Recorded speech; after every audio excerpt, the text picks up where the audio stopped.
الحمد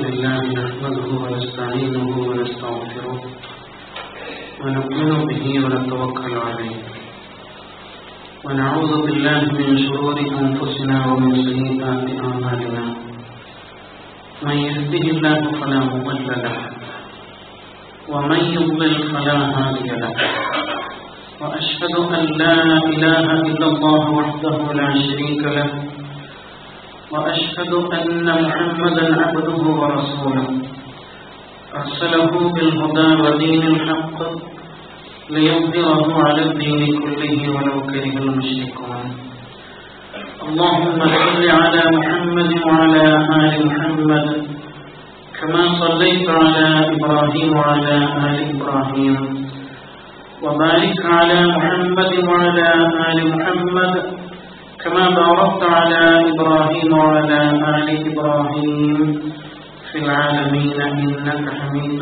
مجيد أما بعد فإن خير الحديث كلام الله وخير الحديث هدي محمد صلى الله عليه وسلم وشر الأمور محدثاتها فكل محدثة بدعة وكل بدعة ضلالة أيها الإخوان والأخوات أوصيكم وإياي أولا بتقوى الله إن أريد إلا الإصلاح ما استطعت وما توفيقي إلا بالله عليه توكلت وإليه أنيب قال الله تعالى في القرآن المجيد أعوذ بالله من الشيطان الرجيم بسم الله الرحمن الرحيم يا بني إنها إن تك مثقال حبة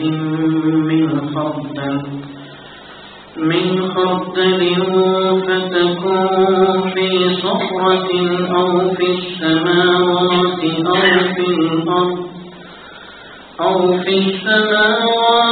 أو في الأرض يأت بها الله إن الله لطيف خبير صدق الله العظيم. സ്നേഹമുള്ള സഹോദരന്മാരെ സഹോദരിമാരെ, പ്രപഞ്ചങ്ങളെല്ലാം സൃഷ്ടിച്ച് സംരക്ഷിച്ച് പരിപാലിച്ചുകൊണ്ടിരിക്കുന്ന ഏകനായ പടച്ചതമ്പുരാന്റെ കൽപ്പനകൾക്ക് വിധേയമായിക്കൊണ്ട് നമ്മുടെ ജീവിതത്തിലെ രഹസ്യവും പരസ്യവുമായ എല്ലാ മേഖലകളെയും തഖ്വയിൽ അധിഷ്ഠിതമാക്കി മാറ്റുവാൻ, യഥാർത്ഥ മുത്തഖികളായി ജീവിതം നയിക്കുവാൻ എന്നെയും നിങ്ങൾ ഓരോരുത്തരെയും ആദ്യമേ വസിയത്ത് ചെയ്യുകയാണ്, ഉപദേശിക്കുകയാണ്. നമ്മുടെ ഇഹപര ജീവിത വിജയം തഖ്വാബോധവുമായി ബന്ധപ്പെട്ട് നിൽക്കുന്നു. പടച്ച തമ്പുരാൻ അവന്റെ മുത്തഖികളായ അടിമകളിൽ ഉൾപ്പെടുത്തി നമ്മെ അനുഗ്രഹിക്കുമാറാവട്ടെ. അല്ലാഹു സുബ്ഹാനഹു വ തആല റബ്ബുൽ ആലമീനാണ്. അല്ലാഹുവെ സ്തുതിക്കുമ്പോൾ നാം ഏറ്റവും കൂടുതലായിട്ട് പറയുന്ന അവന്റെ വിശേഷണം അവൻ റബ്ബുൽ ആലമീൻ ആകുന്നു എന്നതാണ്. സകല ലോകരെയും സകല ലോകങ്ങളെയും പരിപാലിക്കുന്നവൻ എന്നാണ് റബ്ബ് എന്ന് ഉദ്ദേശിക്കപ്പെടുന്നത്. അല്ലാഹു സുബ്ഹാനഹു വ തആല അല്ലാഹുവെ പരിചയപ്പെടുത്താൻ ഉപയോഗിച്ചിരിക്കുന്ന ഏറ്റവും കൂടുതൽ ആവർത്തിക്കപ്പെടുന്ന ഒരു വാക്കാണ് റബ്ബ്. സംരക്ഷിക്കുന്നവൻ, പരിപാലകൻ എന്നതിനും അപ്പുറത്ത് ആ വാക്കിന് മറ്റു ചില മാനങ്ങൾ കൂടിയുണ്ട്. പടിപടിയായി സംരക്ഷിക്കുന്നവൻ എന്ന് പറയാറുണ്ട്. ഉദ്ദേശിക്കുന്നത് ഓരോ നിമിഷവും ഈ പ്രപഞ്ചത്തിലെ സകല ചരാചരങ്ങളെയും അവയെ ഓരോന്നിനെയും വ്യക്തിപരമായി തന്നെ സംരക്ഷിക്കുകയും പരിപാലിക്കുകയും ചെയ്യുന്നവൻ. ഇവിടെ ഒത്തുചേർന്നിരിക്കുന്ന മുഴുവൻ മനുഷ്യരുടെയും ഹൃദയത്താളം ശ്വാസോച്ഛ്വാസം. നമ്മുടെ ശരീരവുമായി ബന്ധപ്പെട്ട ഓരോ കാര്യത്തിലും അതാത് സമയങ്ങളിൽ അതിസൂക്ഷ്മമായി അവൻ ഇടപെട്ട് പരിപാലിച്ചുകൊണ്ടേയിരിക്കണം. കൂടുതൽ അതിനെക്കുറിച്ച് അറിയുമ്പോൾ നാം വല്ലാതെ വികാരാധീനരായി പോകും. അങ്ങനെയാണ് അല്ലാഹു തആല എല്ലാറ്റിനെയും പരിപാലിക്കുന്നത്. ഒരു വിത്ത് മുളക്കുന്നത് നാം ആരെങ്കിലും കണ്ടിട്ടുണ്ടോ? ആരും കാണില്ല. ചെടിയിൽ പുതിയ ഇലകൾ വരുന്നത് കണ്ടവരാരും ഉണ്ടാവില്ല. പൂക്കൾ വിടരുന്നത് കണ്ടവരാരും ഉണ്ടാവില്ല. വിടർന്ന് കഴിയുമ്പോഴാണ് നാം കാണുന്നത്. വിത്ത് മുളച്ച് കഴിയുമ്പോഴാണ് നാം കാണുന്നത്. ഓരോ സെക്കൻഡിലും അല്ലാഹുവിന്റെ നിരന്തരമായ പരിചരണവും തലോടലും നിലനിൽക്കുന്നു. നമുക്ക് കൂടുതൽ നോക്കി നിൽക്കുവാനുള്ള ക്ഷമ പോലുമില്ല. പക്ഷെ അല്ലാഹു തആല ഓരോ സെക്കൻഡിലും അതിനെ പരിപാലിച്ച് അതിന്റെ പൂർണ്ണതയിലേക്ക് കൊണ്ടുവരുന്നു എന്ന് കാണാം. അല്ലാഹു സുബ്ഹാനഹു വ തആല ഇതേപോലെ ചില ദൗത്യങ്ങൾ നമ്മെ ഏൽപ്പിച്ചിട്ടുണ്ട്. പൂക്കൾ വിടരുന്നത് അവന്റെ തീരുമാനം അനുസരിച്ചാണ്. എന്നാൽ അല്ലാഹു നമ്മെ ഏൽപ്പിച്ച ചില അമാനത്തുകളുണ്ട്. ആ അമാനത്തുകൾ എങ്ങനെയായിരിക്കണം വിടരേണ്ടത്, വളരേണ്ടത്, പുഷ്പിക്കേണ്ടത്? ഇതേപോലെ സ്വാഭാവികമായിട്ടായിരിക്കേണ്ടതുണ്ട്. നമ്മുടെ മക്കൾ അല്ലാഹു നമ്മെ ഏൽപ്പിച്ച പൂക്കളാണ്, നമ്മെ ഏൽപ്പിച്ച വിത്തുകളാണ്, ചെടികളാണ്. അത് പൂക്കേണ്ടതുണ്ട്, നന്നായിട്ട് കായ്ക്കേണ്ടതുണ്ട്, ഫലം നൽകേണ്ടതുണ്ട്. അതെങ്ങനെ സംഭവിക്കണം, എങ്ങനെയായിരിക്കണം എന്നാണ് നാം ആഗ്രഹിക്കേണ്ടത് എന്നത് വളരെ പ്രധാനമാണ്. തല്ലിപ്പഴപ്പിക്കാൻ കഴിയുമോ? സാധ്യമല്ല. അങ്ങനെ ശ്രമിച്ചാൽ ഒരിക്കലും ഉദ്ദേശിക്കുന്ന ഫലം ലഭ്യമല്ല. റബ്ബുൽ ആലമീനായ റബ്ബായ അല്ലാഹു അതിന് തികച്ചും സ്വാഭാവികമായ സംവിധാനങ്ങളും പ്രക്രിയകളും തന്നെയാണ് ഒരുക്കി വെച്ചിരിക്കുന്നത്. നമ്മുടെ മക്കൾ വളരുമ്പോൾ അവൻ വല്ലാതെ വലുതായി വലിയ ആളായി പോയി എന്നൊക്കെ നമ്മൾ പറയും. പക്ഷെ അവരുടെ വ്യക്തിത്വം രൂപപ്പെടുന്നത് തികച്ചും സ്വാഭാവികമായ പരിചരണങ്ങളിലൂടെയാണ് ആയിരിക്കണം. അമിതമായി വളം ചേർത്താലും ചെടി മാടിപ്പോകും, ഉണങ്ങിപ്പോകും. എന്നപോലെ തന്നെ അമിതമായി വെള്ളം ചേർത്താൽ വേര് നഷ്ടപ്പെട്ടു പോകും. അത് വല്ലാതെ ചീർത്ത് ജീർണിച്ച് പിന്നീട് അത് നശിച്ചു പോകും. എന്ന പോലെ സാഹചര്യങ്ങൾ അനുകൂലമാവുക എന്നത് സന്താന പരിപാലനത്തിന്റെ ഏറ്റവും പ്രധാനപ്പെട്ട രീതിയാണ്. നാം മാതാപിതാക്കൾക്ക് വേണ്ടി നിരന്തരം നടത്തുന്ന ഒരു പ്രാർത്ഥനയുണ്ട്. റബ്ബിർഹംഹുമാ കമാ റബ്ബയാനി സഗീറ. വളരെ അർത്ഥവത്താണ്. റബ്ബി, പടിപടിയായി വളർത്തുന്ന നാഥ, ഇർഹംഹുമാ, അവർക്ക് രണ്ടുപേർക്കും നീ കരുണ ചെയ്യും. എന്തുകൊണ്ട്? കമാ റബ്ബ, അവർ പടിപടിയായി വളർത്തിയതിന്, കമാ റബ്ബയാനി, എന്നെ അവർ പടിപടിയായി വളർത്തിയതിന്, സഗീറ, ഞാൻ കുഞ്ഞായിരിക്കുമ്പോൾ. തെർബിയ എന്ന വാക്കാണ് അവിടെ ഉദ്ദേശിക്കുന്നത്. പടിപടിയായി നല്ല പരിചരണം ലഭിച്ചു വേണം നമ്മുടെ മക്കൾ വളരാനും രൂപപ്പെടാനും എന്ന് മനസ്സിലാക്കണം. സന്താന പരിപാലനം എന്നത് ഒരു കലയാണ്. അത് ജീവശാസ്ത്രപരമായിട്ട് വന്നു ചേരുന്ന ഒരു കാര്യം മാത്രമല്ല, അത് പരിശീലിക്കേണ്ട കാര്യമാണ്. കൃത്യമായി പരിശീലിച്ചറിഞ്ഞ് മനസ്സിലാക്കിയിട്ട് വേണം മക്കളെ പരിപാലിക്കാൻ എന്നത് വളരെ പ്രധാനമാണ്. അറിവ് നേടേണ്ടതുണ്ട്.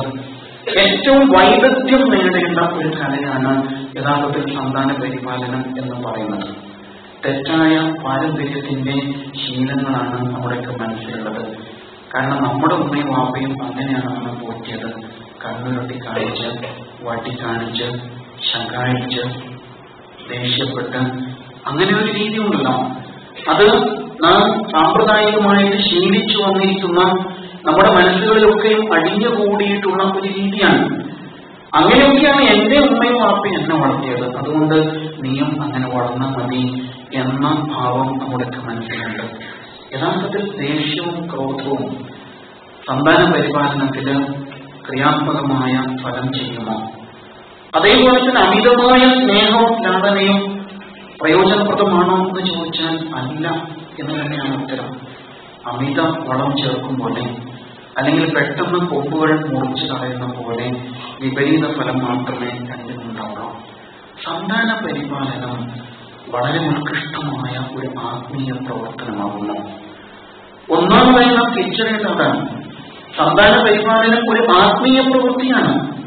നമസ്കാരം പോലെ, മറ്റ് ഇബാദത്തുകൾ പോലെ അതിജാഗ്രതയോടുകൂടി നിർവഹിക്കപ്പെടേണ്ട അത്യുത്കൃഷ്ടമായ ഒരു ആത്മീയ പ്രവൃത്തിയാണ് സന്താന പരിപാലനം.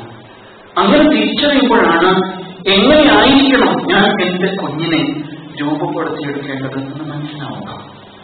കളിമണ്ണാണ് മക്കൾ എന്ന് പറയുമല്ലോ, എങ്ങനെ വേണമെങ്കിലും നമുക്കതിനെ മോൾഡ് ചെയ്ത് എടുക്കാവുന്നതാണ്. പക്ഷെ എങ്ങനെയാവണം എന്നതിൽ കൃത്യമായ ധാരണ നമുക്ക് ഉണ്ടായിരിക്കേണ്ടതുണ്ട്. അമിതമായ മുൻധാരണകൾ മനസ്സിൽ നിന്ന് മാറ്റിവെക്കണം. മക്കളുടെ വിഷയത്തിൽ വിശേഷിച്ചു മക്കൾ മലക്കുകളല്ല. നമ്മൾ തിരിച്ചറിയേണ്ട ഒരു കാര്യമാണ്, മക്കൾ മലക്കുകളല്ല, അവർ മക്കളാണ്. അവർക്ക് പ്രകൃതിപരമായ ഒരുപാട് നന്മകളും ഗുണങ്ങളുണ്ട്. അതേപോലെ തന്നെ തെറ്റായ പ്രേരകങ്ങളും അവരുടെ മനസ്സിൽ രൂപപ്പെട്ടു വരുന്നുണ്ട്. സ്വാഭാവികമാണ്. മക്കൾ കള്ളം പറഞ്ഞാൽ, മക്കൾ വല്ലതും ഒളിച്ചു വെക്കാൻ ശ്രമിച്ചാൽ എന്താ തോന്നുക? പെട്ടെന്ന് നമുക്ക് വെറുപ്പ് തോന്നാണ് മക്കളോട്. അവർ അനുസരണക്കേട് കാണിക്കുമ്പോൾ, അവർ അവരുടെ സഹോദരങ്ങളെ പല വിധത്തിലും പ്രയാസപ്പെടുത്തുമ്പോൾ, തല്ലുമ്പോൾ, ചീത്തവാക്ക് ഉപയോഗിക്കുമ്പോൾ, കള്ളം പറയുമ്പോൾ, പഠനത്തിൽ കാട്ടാതിരിക്കുമ്പോൾ, നമസ്കാരത്തിൽ ഏകാഗ്രതയില്ലാതിരിക്കുമ്പോൾ വെറുക്കാനാണ് നമുക്ക് തോന്നുക. എനിക്ക് തന്നെ ഇഷ്ടമല്ല. ചിലപ്പോൾ അങ്ങനെ പറഞ്ഞു കളയും. ഉമ്മയും വാപ്പയും മുഖത്ത് നോക്കിയിട്ട് തന്നെ പറയും, ഒരു മോള് എന്റെ അടുക്കൽ വന്ന് പറഞ്ഞിട്ടുണ്ട്, എന്റെ ഉമ്മാക്ക് എന്നെ സ്നേഹിക്കാൻ കഴിയുന്നില്ല. എന്റെ ഉമ്മ പലപ്പോഴും എന്നോട് മിണ്ടുന്നില്ല. എന്താ കാരണം? ഞാൻ പർദ്ദ ധരിക്കുന്നില്ല എന്നതാണ് അതിന്റെ കാരണം. ഞാൻ ഹിജാബ് അണിയുന്നില്ല എന്നതാണ് ഉമ്മ എന്നെ വെറുക്കാനുള്ള കാരണം എന്ന് മോള് വന്നിട്ട് സങ്കടം പറയാൻ. അങ്ങനെ വെറുക്കണം. വെറുത്താൽ തീർച്ചയായും അത് വിപരീത ഫലം മാത്രമേ ഉണ്ടാക്കുക. ആ മകളെ അള്ളാഹുവിന്റെ ദീനിന് നഷ്ടപ്പെടുക എന്നതായിരിക്കും ഒരുപക്ഷെ അതിന്റെ ഫലം എന്നും മനസ്സിലാക്കണം. തെറ്റ് ചെയ്യാത്ത മനുഷ്യരുണ്ടാവും, ഉണ്ടാവില്ല. അബദ്ധം സംഭവിക്കാത്ത ജന്മങ്ങളുണ്ടോ? വാപ്പമാര് പറയും, അല്ലെങ്കിൽ ഉമ്മമാര് പറയും, തെറ്റ് സംഭവിക്കില്ലേ? തീർച്ചയായും സംഭവിക്കും. റസൂലുള്ളാഹി സ്വല്ലല്ലാഹു അലൈഹി വസല്ലം അത്ഭുതപ്പെടുത്തുന്ന ഒരു വചനം നമ്മൾ പഠിപ്പിച്ചു. മനുഷ്യൻ തെറ്റ് ചെയ്യും. റസൂൽ സ്വല്ലല്ലാഹു അലൈഹി വസല്ലം ഉണർത്താൻ, തെറ്റ് ചെയ്യുന്നില്ലെങ്കിൽ അല്ലാഹു തആല മറ്റൊരു സമൂഹത്തെ കൊണ്ടുവരും. അവർ തെറ്റ് ചെയ്യും, എന്നിട്ട് അവർ പശ്ചാത്തപിക്കും. അങ്ങനെ പറഞ്ഞത് തെറ്റ് ചെയ്യാത്ത മനുഷ്യരില്ല. മക്കൾ എന്തെങ്കിലും അബദ്ധം ചെയ്യുമ്പോഴേക്ക് അവരെ കുറ്റപ്പെടുത്തി, ഒറ്റപ്പെടുത്തി, മുദ്രകുത്തി മാറ്റി നിർത്തുന്ന പ്രകൃതമുണ്ടല്ലോ. അങ്ങനെ അല്ല മാതാപിതാക്കൾ ചെയ്യേണ്ടത്. മനുഷ്യ സഹജമാണ് തെറ്റ്. കുല്ലു ബനി ആദം ഖത്താഊൻ വഖൈറുൽ ഖത്താഈൻ അത്തവ്വാബൂൻ. എല്ലാ മനുഷ്യരും തെറ്റ് ചെയ്യും. പക്ഷെ തെറ്റ് ചെയ്യുന്നവരിൽ ഉത്തമന്മാർ തൗബ ചെയ്യുന്നവരാണ്. അവിടെയാണ് റസൂൽ സ്വല്ലല്ലാഹു അലൈഹി വസല്ലം രണ്ടിനെയും സമന്വയിപ്പിക്കുന്നത്. തെറ്റ് ചെയ്യാത്ത മനുഷ്യരില്ല, പക്ഷെ തെറ്റ് ചെയ്യുന്നവരിൽ ഉത്തമന്മാർ തൗബ ചെയ്യുന്നവരാണ്. ഖുർആൻ ഒരുപാട് പ്രവാചകന്മാരെ പരിചയപ്പെടുത്തുന്നു. ആദം അലൈഹിസ്സലാം മുതൽക്ക് റസൂലുള്ളാഹി സ്വല്ലല്ലാഹു അലൈഹി വസല്ലം വരെ പ്രവാചകന്മാർ പാപസുരക്ഷിതരാണ്. പക്ഷെ അവർക്ക് സംഭവിച്ച വീഴ്ചകൾ ഓർമ്മപ്പെടുത്തുന്നില്ലേ? ആദം അലൈഹിസ്സലാമിന് പ്രവാചകത്വത്തിന് മുമ്പ് സംഭവിച്ച വീഴ്ച, എന്നിട്ട് പശ്ചാത്തപിച്ച് ഇമാമിലേക്ക് മടങ്ങി.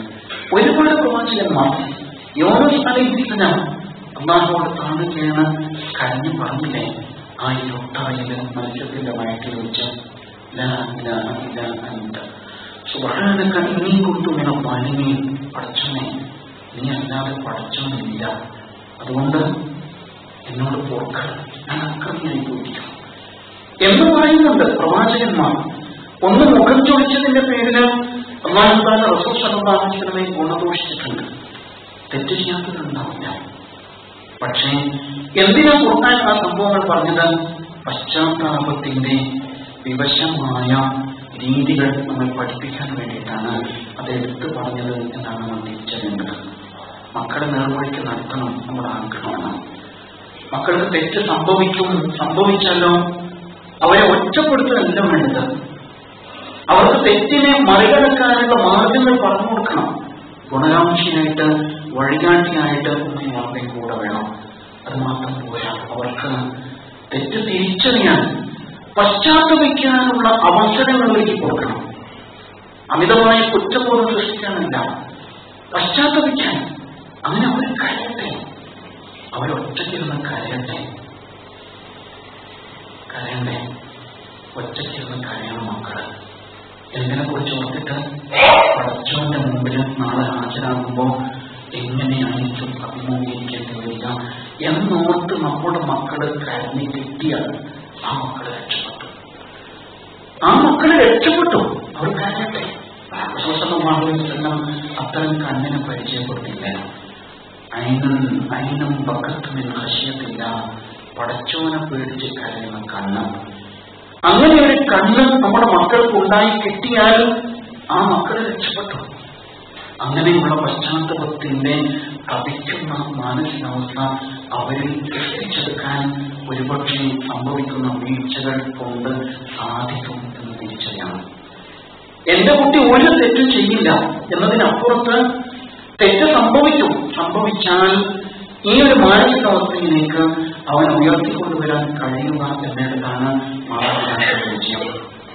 രഹസ്യമായി പഠിച്ചവനായിട്ട് ആത്മബോധം സ്ഥാപിച്ചിട്ട് അവർക്ക് കരയാൻ അവസരം കൊടുക്കണം. നമ്മൾ അങ്ങനെയല്ല ചെയ്യുന്നത്. കണ്ണുകെട്ടി കാണിക്കും, പേടിപ്പിക്കും. പിന്നെ മക്കൾ മെല്ലെ നമ്മിൽ നിന്ന് അകന്നു പോവാണ്. അവരെന്തൊക്കെയോ രഹസ്യങ്ങൾ സൂക്ഷിച്ചു വെക്കാൻ ശ്രമിക്കുന്നു. പിന്നെ അവർക്ക് കരച്ചിൽ പോയില്ല. അവർ സാമർഥ്യം കാണിക്കുകയാണ്. നമ്മുടെ മുമ്പിലും നാളെ പഠിച്ചവരുടെ മുമ്പിലും അതേ നിലപാടിനായിരിക്കും അവർ എത്തിച്ചേരുക എന്നത് നമ്മൾ തിരിച്ചറിയണം. അല്ലാഹു സുബ്ഹാനഹു വ തആല അവിടെയാണ് രഹസ്യമായി അള്ളാനെ പേടിക്കാനുള്ള ഒരു മാനസികാവസ്ഥ അവരെ സൃഷ്ടിക്കണം എന്ന് പറയുന്നത്. ബാഹ്യമായിട്ട് ആരാധനകളിലേക്ക് മറ്റും പ്രേരിപ്പിക്കുന്നതോടൊപ്പം ഉള്ളിൽ പടച്ച തമ്പുരാനെ രഹസ്യമായിട്ട് പേടിക്കാനുള്ള ഒരു രസബന്ധം അവരിൽ രൂപപ്പെടുത്തിയെടുക്കാൻ ശ്രമിക്കണം. ലുഖ്മാനുൽ ഹക്കീം എന്ന മഹാന്റെ ഉപദേശങ്ങൾ സൂറത്തുൽ ലുഖ്മാനിൽ 13 മുതൽ 19 വരെ ആയത്തുകളുണ്ട്. ഈ വേളയിൽ നമ്മളത് പഠിക്കണം. മക്കൾക്ക് ഒഴിവുകാലം വരികയാണ്. മാതാപിതാക്കൾ നന്നായിട്ടത് പഠിച്ച് പ്രയോഗവൽക്കരിക്കണം. മക്കളുടെ മുമ്പിൽ അത് ബോധ്യപ്പെടുത്തണം, ജീവിതം കൊണ്ട് ബോധ്യപ്പെടുത്തണം. അതിൽ 16-ാമത്തെ ആയത്തില് ലുഖ്മാൻ ഹക്കീം പൊന്നാര മോനോട് പറയുന്നുണ്ട്, യാ പൊന്നില്ല, പൊന്നാര മോനെ. ആ വിളിയിൽ തന്നെ എല്ലാം ഉണ്ട്. കുറ്റപ്പെടുത്തലിന്റെ ശൈലിയല്ല. പൊന്നാര മോനെ എന്ന് പറഞ്ഞിട്ട് വാരി പുറന്ന് ചേർത്ത് നിർത്താൻ. മോനെ, ഒരു കാര്യം, അതെന്തെങ്കിലും ആവട്ടെ, അത് വളരെ നിസ്സാരമായ അളവോളം നിസ്സാരമാണെങ്കിലും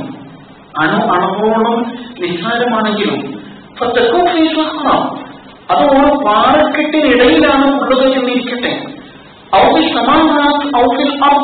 അല്ലെങ്കിൽ ആകാശത്തിൽ എവിടെയോ, അതല്ലെങ്കിൽ ഭൂമിയിൽ എവിടെയോ ആണ് അത് ഉള്ളതെന്നിരിക്കട്ടെ. മോനെ നീ അറിയണം, അത് പടച്ചതമ്പുരാൻ തിരികെ കൊണ്ടുവരും. അള്ളാഹു തിരിച്ചെടുക്കും. ആകാശത്തിൽ എവിടെയോ എന്ന് പറയുമ്പോൾ ഒരുപക്ഷെ പണ്ടുള്ളവർക്ക് അതിന് കൃത്യമായ ഉത്തരം കണ്ടെത്താൻ കഴിഞ്ഞിരിക്കില്ല. എന്നാൽ വാട്സാപ്പിന്റെ ലോകത്ത് നമുക്കത് പെട്ടെന്ന് മനസ്സിലാവും. എത്ര വേഗത്തിലാണ് ഒന്ന് വിരൽ പ്രസ് ചെയ്യുമ്പോഴത്തേക്ക് ലോകത്തിലെ നാനാഭാഗത്തേക്ക് മെസ്സേജുകൾ പ്രവഹിക്കുകയാണ്. ആകാശത്തിലെവിടെയോ ആണെങ്കിലും ഭൂമിക്കടിയിലെവിടെയോ ആയാലും പാറമടക്കിനകത്തായാലും പടച്ചോൻ തിരികെ കൊണ്ടുവരും. പടച്ചോൻ അതിസൂക്ഷ്മമായിട്ട് കാര്യങ്ങൾ വിലയിരുത്തുന്നതിനാൽ അതിസൂക്ഷ്മം ജ്ഞാനിയാണ് എന്ന് പറഞ്ഞിട്ടില്ല. ഇങ്ങനെ ഒരു ബോധം മക്കളുടെ മനസ്സിൽ ഇട്ടുകൊടുത്താൽ പിന്നെ നമ്മൾ അവരെ പേടിക്കണം? ഒരിക്കലും പേടിക്കണ്ട. അവരെ നമുക്ക് സ്വതന്ത്രമായിട്ട് വിടാം. പല മാതാപിതാക്കളും മക്കളുടെ സ്വകാര്യത ചൊരിഞ്ഞന്വേഷിച്ചുകൊണ്ടിരിക്കുന്ന കാലമുണ്ട്. മക്കൾ പരാതി പറയുന്നു, വാപ്പ എന്റെ ഡയറി കുറിപ്പ് നോക്കി, ഉമ്മ എന്റെ മൊബൈൽ ചെക്ക് ചെയ്തു, എന്റെ കമ്പ്യൂട്ടർ പരിശോധിക്കുക, എന്റെ ബാഗ് പരിശോധിക്കുന്ന എന്റെ ഉമ്മയെക്കുറിച്ച് എനിക്കുണ്ടായിരുന്ന സകലമധികം അതോടെ പോയി എന്ന് പറയാണ് മക്കള്. ആലോചിച്ച് നോക്ക്, അങ്ങനെ ചെയ്യാമോ? എന്റെ കുട്ടിയല്ലേ, പിന്നെ എനിക്ക് ചെയ്തുകൂടെ? അവൻ എന്ത് ചെയ്താലും ഞാൻ കണ്ടുപിടിക്കും. യഥാർത്ഥത്തിൽ ഉമ്മയും വാപ്പയും പരാജയപ്പെടാണ് അവിടെ. പണ്ടൊക്കെ പറയായിരുന്നല്ലോ, മക്കളുടെ മുഖത്തെ കള്ളക്കളി, കള്ളച്ചിരി ഉമ്മക്ക് തിരിച്ചറിയാൻ പറ്റും എന്ന് പറയുന്നു. ഇന്ന് ഉമ്മക്ക് കഴിയുന്നില്ല. ഉമ്മയും മക്കളും തമ്മിൽ എന്തോ ഒരു അകലം സംഭവിക്കുന്ന പോലെ. അപ്പോഴാണ് നമ്മൾ അവരുടെ രഹസ്യങ്ങൾ ചൊരിഞ്ഞന്വേഷിക്കുന്നത്. ഖുർആൻ പറഞ്ഞില്ലേ, വലാ തജസ്സസു, നിങ്ങൾ അവർ ചൊരിഞ്ഞന്വേഷിക്കരുത്. ഇത് പറയുമ്പോ നമ്മൾ പലപ്പോഴും വ്യാഖ്യാനിക്കാം, മനുഷ്യർ തമ്മിൽ അല്ലെങ്കിൽ സമൂഹത്തിലെ ആളുകൾ തമ്മിൽ ചൊരിഞ്ഞന്വേഷിക്കരുത്. ശരിയാണ്. ഒരാൾ മറ്റൊരാളുടെ വീട്ടിലേക്ക് പാടി നോക്കരുത്. ശരിയാണ്. സ്വന്തം മക്കളുടെ കാര്യത്തിനോ പാടുണ്ടോ? പാടില്ലല്ലോ. ഈ കാലത്ത് മക്കളും പഠിക്കണേ. നിങ്ങൾ ഊഹം വർജിക്കുകയും നിങ്ങൾ ചൊഴിഞ്ഞന്വേഷണങ്ങൾ അവസാനിപ്പിക്കുകയും ഖുർആൻ പറയാണ്.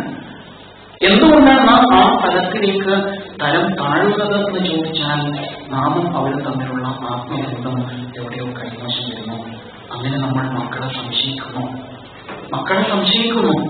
അവർ മൊബൈൽ ചെക്ക് ചെയ്യുമ്പോൾ, മൊബൈലുമായിട്ട് സംവദിക്കുമ്പോഴൊക്കെ നമ്മളുടെ മനസ്സ് അസ്വസ്ഥപ്പെടുന്നു. അതാണ് സംഭവിക്കുന്നത്. നമുക്ക് അവർ നഷ്ടപ്പെട്ടു പോവാണ്. ആത്മബന്ധം നഷ്ടപ്പെടുമ്പോഴാണ് അത് സംഭവിക്കുന്നത് എന്ന് നമ്മൾ മനസ്സിലാക്കണം. അപ്പൊ മക്കളെ തുറന്നു വിടണോ? അങ്ങനെയല്ല. ഈ പറഞ്ഞ ചില അടിത്തറകൾ അവരുടെ ഉള്ളിന്റെ ഉള്ളില് ഇട്ടുകൊടുത്താൽ പിന്നെ പേടിക്കണ്ട. എവിടെയായിരുന്നാലും, പാറമടക്കിലായാലും ആകാശത്തായാലും ഭൂമിയിലായാലും എവിടെയായാലും അല്ലാഹു തആല തിരികെ കൊണ്ടുവരും. മണക്കും അയിനമാക്കുണ്ടും, നിങ്ങൾ എവിടെയായിരുന്നാലും അവൻ നിങ്ങളോടൊപ്പം എന്ന് ഖുർആൻ പറഞ്ഞത് അത് തന്നെയാണ്. ഈ ചിന്ത ഇട്ടുകൊടുക്കാൻ കഴിഞ്ഞാൽ നമ്മുടെ മക്കള് നമ്മുടെ കൂടെ ഉണ്ടാവും എന്ന് മനസ്സിലാക്കണം. അമിതമായ ജാഗ്രത, നിരന്തരമായ നിരീക്ഷണം. ഓർത്തു നോക്കൂ, ഈ സ്ഥാപനം ക്യാമറയുടെ നിരീക്ഷണത്തിലാണ് എന്ന് ബോർഡ് വെച്ച വ്യാപാര സ്ഥാപനങ്ങളിലേക്ക് കയറി ചെല്ലുമ്പോൾ വല്ലാത്തൊരു മനംമടുപ്പാണ്. കാരണം അവർ നമ്മെ കുറ്റനോക്കുന്നു, സംശയിക്കുന്നു എന്ന് തന്നെയാണ് അതിന്റെ അർത്ഥം. ഇപ്പൊ നമുക്കത് ശീലമായി. ഇതേപോലെ ഉമ്മയും വാപ്പയും ഈ മക്കളിലേക്ക് നിരന്തരം കണ്ണയച്ചുകൊണ്ടിരിക്കുമ്പോൾ, അവർക്ക് സ്വകാര്യത ലഭിക്കാതിരിക്കുമ്പോൾ ആ മക്കൾക്ക് ആത്മവിശ്വാസം നഷ്ടപ്പെട്ടു. സ്വന്തമായിട്ടൊന്നും ചെയ്യാൻ കഴിയാമോ? അമിതമായ ഇടപെടൽ അവരുടെ വസ്ത്രത്തിന്റെ കാര്യത്തിൽ ഇസ്ലാമികമായ മാനദണ്ഡങ്ങളെ കുറിച്ച് ഓർമ്മപ്പെടുത്തണം. അതിനപ്പുറത്ത് ഏത് വിഷയത്തിലേക്കും ഇടപെടുന്ന അവസ്ഥയുണ്ടല്ലോ. വസ്ത്രത്തിലും ഭക്ഷണത്തിലും കഴിവിലും എല്ലാറ്റിലും ഇടപെട്ടുകൊണ്ടിരിക്കുക എന്നത് ഗുണത്തെക്കാളേറെ ദോഷമായിരിക്കില്ല ചെയ്യാം. കല്യാണത്തിന് പോകുമ്പോൾ ഏത് ഡ്രസ്സ് ധരിക്കണം അത് ഉമ്മയാണ് പറഞ്ഞു നോക്കാം. ഉമ്മ വരട്ടെ. ഇങ്ങനെ കാത്തിരിക്കുമ്പോൾ കുട്ടിക്ക് മുതിർന്നു വരുമ്പോഴും സ്വന്തം കാര്യങ്ങളിൽ തീരുമാനമെടുക്കാൻ കഴിയാതെ വരും. കല്യാണാലോചന വരുമ്പോൾ ഇണ ആരായിരിക്കണം? ഉമ്മയും വാപ്പയും തീരുമാനിക്കട്ടെ. എന്നിടത്തായിരിക്കും മക്കളെത്തുന്നത് എന്നതൊരു പ്രശ്നമാണ്. ആരാധനാ കാര്യങ്ങളിൽ പോലും അമിതമായ അടിച്ചേൽപ്പിക്കൽ വിപരീതങ്ങൾ സൃഷ്ടിക്കും. സ്വാഭാവികമാണ്. എന്താ അനുസരിച്ചില്ലെങ്കിൽ ചിലപ്പോൾ മക്കൾ ചോദിച്ചു. അപ്പോഴേക്ക് ഉമ്മാക്ക് ദേഷ്യം, വാപ്പാക്ക് ദേഷ്യം. ആഹാ, ഇങ്ങനെയൊക്കെയാണ് ചോദിക്കുന്നത്. അള്ളാഹിനെ കുറിച്ച് നരകത്തിലൊന്നും പിന്നെ ഇങ്ങനെ മറുപടി. അവിടെ പോസിറ്റീവായിട്ട് മറുപടി പറഞ്ഞോളെ, മോനെ പടച്ചോന്റെ സ്നേഹം നിനക്ക് നഷ്ടപ്പെട്ടു പോകാം എന്ന് പറഞ്ഞാൽ എന്താ? അതിലൊരു വൈകാരികതയുണ്ട്. അള്ളാഹുമായിട്ട് ആത്മാവിനെ സ്ഥാപിക്കാനുള്ള ഒരവസരം അവിടെയുണ്ട് എന്ന് കാണാം. തെറ്റ് സംഭവിക്കുമ്പോഴേക്ക് എടുത്തു ചാടി പ്രതികരിക്കുന്ന രീതി പലപ്പോഴും അബദ്ധമുണ്ടാകുന്നത് അങ്ങനെയാണല്ലോ. പിന്നീട് നമുക്ക് തന്നെ തോന്നും വല്ലാത്ത കുറ്റബോധം അത്ര വേണ്ടായിരുന്നു. കഴിഞ്ഞ ദിവസം ഒരു കഥ കേട്ടു. ഒരു വാപ്പയും മോനും വല്ലാത്ത വളരെ സൗഹൃദത്തോടെ ഫ്രണ്ട്ലിയായിട്ട് കഴിയുന്ന വാപ്പയും മോനാണ്. എല്ലാം പങ്കുവെക്കുന്ന വാപ്പയും മോനും. പക്ഷേ ഈ വാപ്പ പെട്ടെന്ന് ദേഷ്യം പിടിക്കും എന്തെങ്കിലും സംഭവിച്ചാൽ. രണ്ടുപേരും പുതിയ കാറ് വാങ്ങിക്കാൻ പോയത്രേ. പുതിയ കാറ് വാങ്ങിച്ചിട്ട് തിരിച്ചു വരുമ്പോൾ ഈ കുട്ടി അവന്റെ കയ്യിലുണ്ടായിരുന്ന ഒരു ഇരുമ്പ് കമ്പി കൊണ്ട് കാറിൽ എന്തോ കുത്തി മരിച്ചു. ഇത് വാപ്പയുടെ ശ്രദ്ധയിൽപ്പെട്ടു. വാപ്പ വണ്ടി അവിടെ നിർത്തിയിട്ട് മോനെ തല്ലി, പൊതിരെ തല്ലി.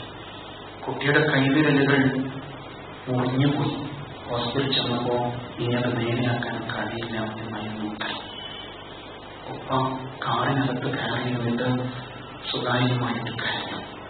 ഒരുപാട് കരഞ്ഞതിന് ശേഷം ആ ഒപ്പ എന്താണ് ആ കുട്ടി വരച്ചത് എന്ന് നോക്കിയാൽ അത് നോക്കിയപ്പോൾ കുട്ടി എഴുതിയിരിക്കുന്നു, ഐ ലവ് മൈ ഉപ്പ, എന്റെ ഉപ്പയെ ഞാൻ സ്നേഹിക്കുന്നു. പുതിയ കാറ് കിട്ടിയ സന്തോഷം പ്രകടിപ്പിച്ചാണ് കുട്ടിക്ക് പരിസരം മറന്നുപോയി. കയ്യിൽ കിട്ടിയ ഇരുമ്പാണി കൊണ്ട് കാറിനകത്ത് കുട്ടി എഴുതിയിരിക്കണം, ഐ ലവ് മൈ ഉപ്പ. പക്ഷെ തിരിച്ചറിവേണ്ട സമയം വൈകിപ്പോയി. പലപ്പോഴും മക്കളോടുള്ള നമ്മുടെ പ്രതികരണങ്ങളിൽ സംഭവിക്കുന്നത് ഇതാണ്, അവസാനം കുറ്റബോധം ബാക്കി വേണ്ടായിരുന്നു. എന്തൊക്കെയോ ചെയ്തു പോയി, പെട്ടെന്ന് പൊട്ടിത്തെറിച്ച് എടുത്തു ചാടിയിട്ട് അവതരണം ചെയ്തു. എല്ലാം കഴിഞ്ഞതിന് ശേഷം ഒന്നും വേണ്ടായിരുന്നു എന്നുള്ള വലിയ തിരിച്ചറിവിലേക്ക് നമ്മൾ എത്തും. പക്ഷേ അപ്പോഴേക്ക് നമ്മൾ തോറ്റിട്ടുണ്ടാവും.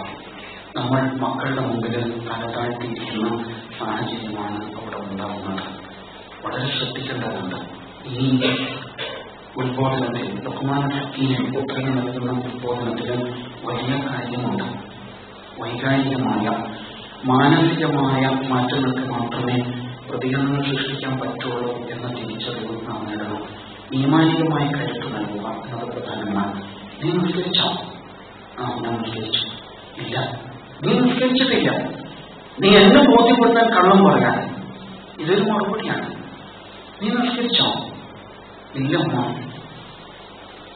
അൽഹംദുലില്ല, നീ എന്നോട് സത്യം പറഞ്ഞതിൽ എനിക്ക് വല്ലാത്ത നന്ദിയുണ്ട്.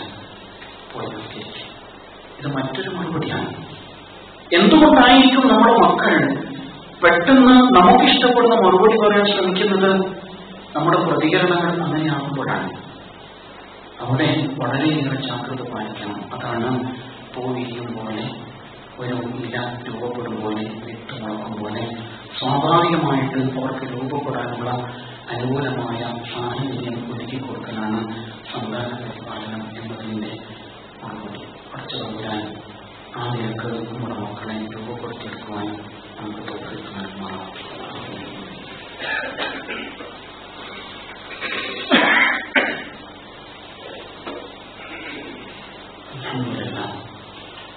الحمد لله الذي هدانا لهذا وما كنا لنهتدي لولا أن هدانا الله.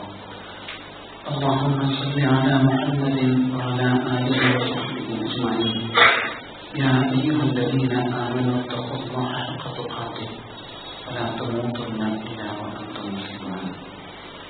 യഥാർത്ഥ മുത്തഖികളായി ജീവിതം നയിക്കുവാൻ അല്ലാഹു നമ്മെ ഏൽപ്പിച്ച എല്ലാ അമാനത്തുകളോടും ഉത്തരവാദിത്ത ബോധത്തോടുകൂടി സമീപിക്കുവാൻ ഒരിക്കൽ കൂടി നമ്മേവരെയും വസയ്യത്ത് ചെയ്യുകയാണ്, ഉണർത്തുകയാണ്.